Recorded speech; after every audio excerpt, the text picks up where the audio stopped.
Olá, eu vou falar hoje sobre o segundo atributo da fé e como ele se relaciona com o primeiro atributo. Para isso, eu vou te fazer uma pergunta. A sua fé é teimosa ou é perseverante? Para a gente saber responder isso, é essencial a gente entender qual é a diferença entre teimosia e perseverança. A perseverança, ela tem uma característica de firmeza. Ela é racional e ela não está ligada com o resultado especificamente. Ela está preocupada com a confiança. Nós somos perseverantes porque nós confiamos, que é o primeiro atributo, e não porque nós queremos somente os resultados.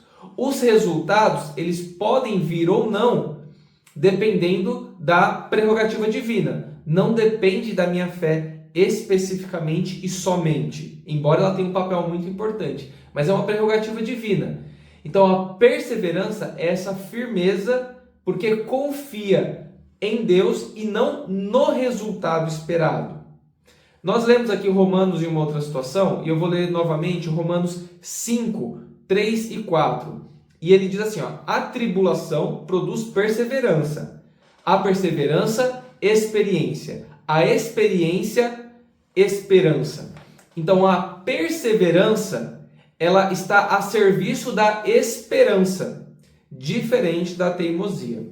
A teimosia, ela tem um caráter mais obstinado.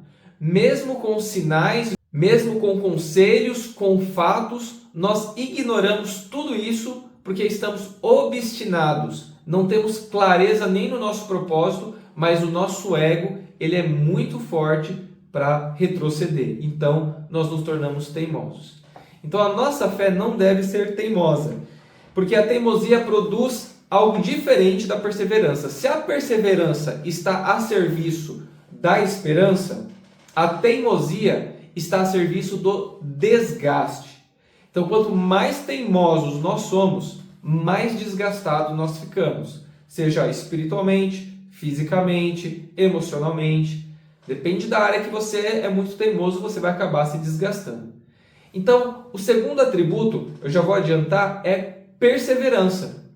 A fé verdadeira, ela é perseverante. E eu vou falar um pouquinho, alguns exemplos que eu aprendi nesses últimos dias, e também vou trazer um exemplo bíblico sobre essa perseverança que enfrenta a luta, que segue avante, não com teimosia, mas porque confia.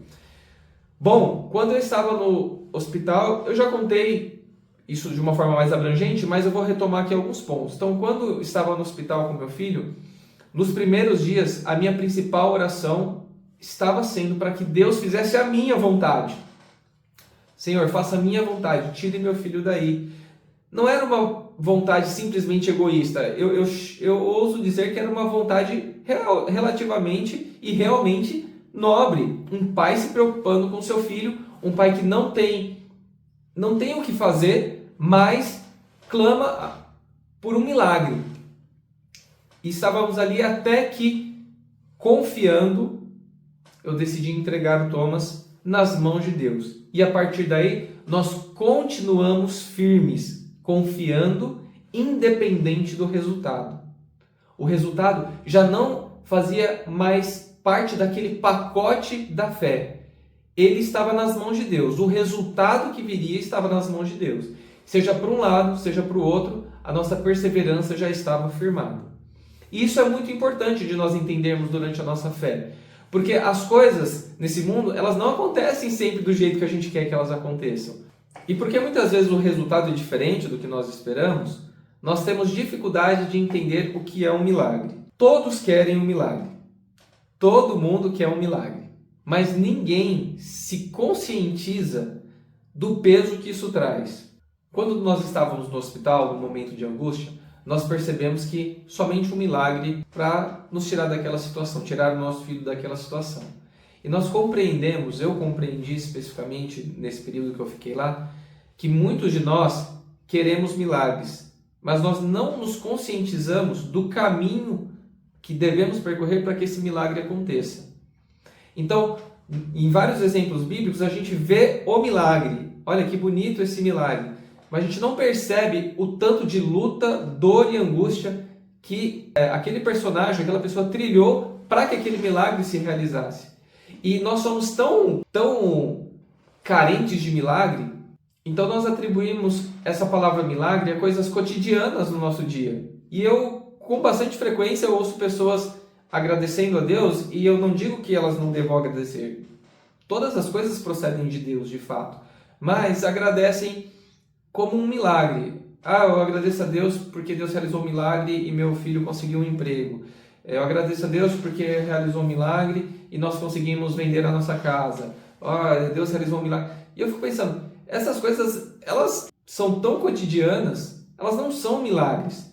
Mas nós queremos que o milagre se realize em nossa vida. Então nós trazemos qualquer coisa para falar, não, aconteceu um milagre. Quando na verdade o milagre, ele exige o primeiro atributo, que é confiança, e o segundo atributo, que é perseverança.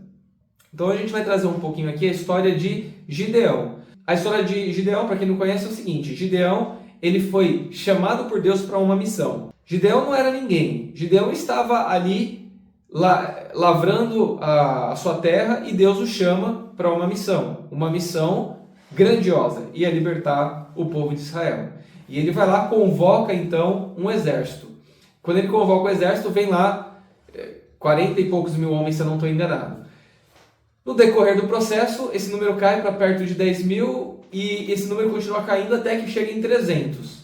E Deus realiza um milagre de enfrentar o exército inimigo com 300 homens e eles saem vitoriosos. Isso é um milagre.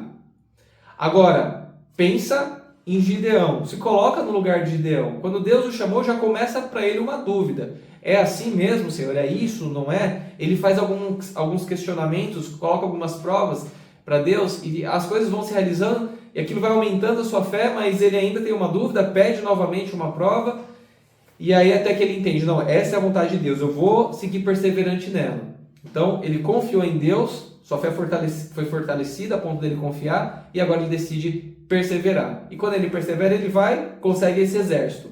Bom, com esse exército já seria um milagre ele ganhar, porque o número já era bem inferior ao exército inimigo. Mas quando o número vai diminuindo, imagina você a angústia de Gideão. Olha, se daquele jeito já estava difícil, e agora? Mas Gideão decide perseverar, porque os resultados agora não dependem dele, dependem daquele que ele confia. E se Deus chamou ele para aquilo, era para ele seguir em frente, independente dos resultados. Deixa os resultados na mão de Deus. E ele seguiu. Chegou lá na frente, tira mais gente ainda, ficou apenas com 300.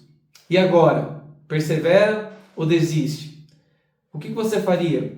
A história de Gideão, ela é muito bonita. No final, nós vemos lá ele voltando triunfante com apenas 300 soldados. Agora, quantos de nós querem se despir do nosso próprio ego? Eu gostaria de ler um trecho para vocês também, do livro Anatomia da Dor, do C.S. Lewis, e ele diz o seguinte: você nunca sabe o quanto realmente acredita em algo, até que a verdade ou a falsidade disso se torne uma questão de vida ou morte para você. Como eu disse no vídeo anterior, quando a dificuldade se apresenta, a dor se apresenta, nós somos convidados a permanecer e confiar ou a fugir. E é exatamente nesse ponto que nós podemos ver qual é a nossa fé. Nós somos perseverantes a ponto de confiar e entregar e seguir confiando, ou nós somos teimosos. Senhor, vai melhorar. Senhor, vai ser assim. Senhor, é assim. Aquela teimosia que eu falei em outro vídeo, que é sobre eu acreditar. O positivismo. Então eu sou teimoso porque eu sou positivista. Eu acredito que vai acontecer assim. Não, vai acontecer assim. Porque eu acredito, vai acontecer assim. Então a nossa fé muitas vezes ela é baseada no resultado que nós queremos e que nós esperamos. Essa não é a verdadeira fé. Então esse segundo atributo, perseverança, ele precisa ser real na minha e na sua vida. Não só nos momentos bons, nos momentos de dificuldade. Estou iniciando essa caminhada e eu quero compartilhar com vocês algumas coisas que nós aprendemos sobre fé e sobre como a nossa fé foi testada e nós entendemos que nós continuamos, nós perseveramos. Então, se você está no meio de uma situação onde você precisa perseverar, ore a Deus e primeiro pergunte: Senhor, eu estou perseverando ou estou sendo teimoso? E se você estiver sendo teimoso, abra o seu coração a Deus, entregue também os seus planos para Deus. Faça essa oração. Senhor, me ajude a ter o teu discernimento. Abra o meu coração para que eu enxergue as tuas possibilidades e não as minhas possibilidades. E se lembre que às vezes o milagre não é o resultado final. O milagre, muitas vezes, é continuar. Então, que Deus te abençoe e até o próximo vídeo, quando nós vamos falar sobre o terceiro atributo.